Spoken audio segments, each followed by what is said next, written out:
గాయత్రి వంటింటికి స్వాగతం. ఇక్కడ నేను చూపించబోయే వంటని మీరు కూడా చేసి మీ ఫ్యామిలీ మెంబర్స్తో రుచి చూసి ఎంజాయ్ చేస్తారని ఆశిస్తాను. ఈ వంటలపై మీ అభిప్రాయాలు, ప్రశ్నలు నాకు gayatri@gayatrivantillu.com ద్వారా తెలియపరచగలరు. గాయత్రి వంటింట్లో ఈరోజు బొబ్బర్ల కూర వేపుడు కారం వేసి తయారు చేయడం నేర్చుకుందాం. దీనికి కావలసిన పదార్థాలు: బొబ్బర్లు 300 గ్రాములు, బంగాళదుంపలు 100 గ్రాములు, మినప్పప్పు 2 టీ స్పూన్లు,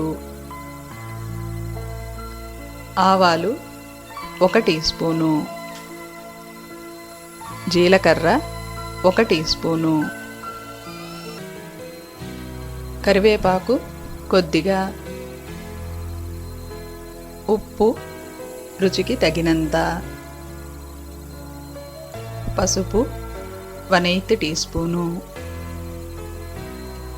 వేపుడు కారం 1 టీ స్పూను,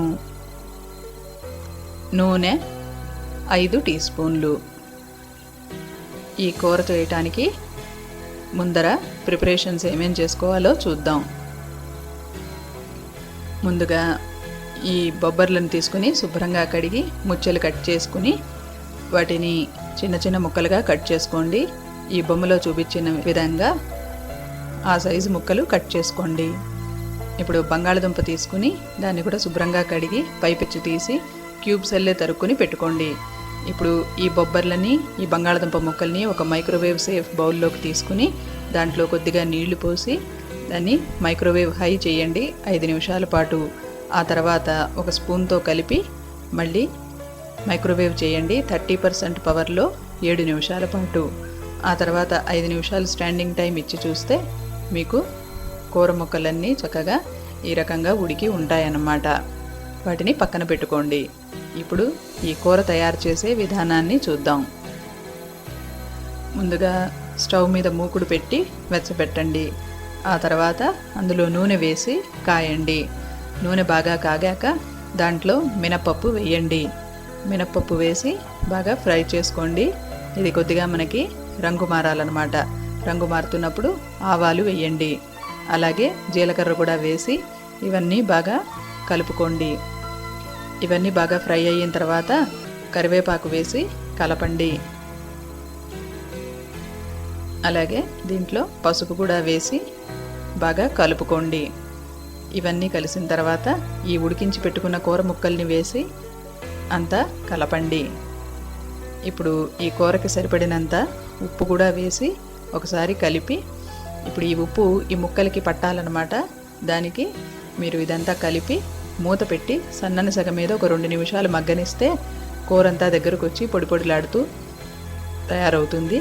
అప్పుడు దాంట్లో వేపుడు కారం వేసుకోండి.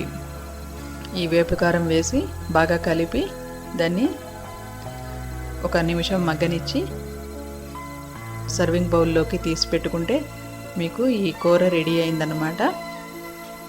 ఈ బొబ్బర్లలో విటమిన్లు, ప్రోటీన్లు ఉంటాయి. ఇవి న్యాచురల్ వేలో ఈ రకంగా ఈ కూర ద్వారా మీకు వస్తున్నప్పుడు మీ ఫ్యామిలీ మెంబర్స్ అందరికీ ఈ రకమైన కూరలు తయారు చేసి పెట్టి ఈ న్యాచురల్ విటమిన్స్ని మీరు వారికి అందజేస్తున్నారు. ఈ మూవీ క్లిప్ ద్వారా ఈ రెసిపీని తయారు చేసుకుని మీరందరూ కూడా తిని ఆరోగ్యంగా ఉంటారని ఆశిస్తాను. ఈ రెసిపీ యొక్క డీటెయిల్డ్ డిస్క్రిప్షన్, టిప్స్ మీరు నా వెబ్సైట్లో చూడగలరు. ఇలాంటి మరెన్నో వంటలని మీరు నా వెబ్సైట్ gayatrivantillu.comలో చూడగలరు.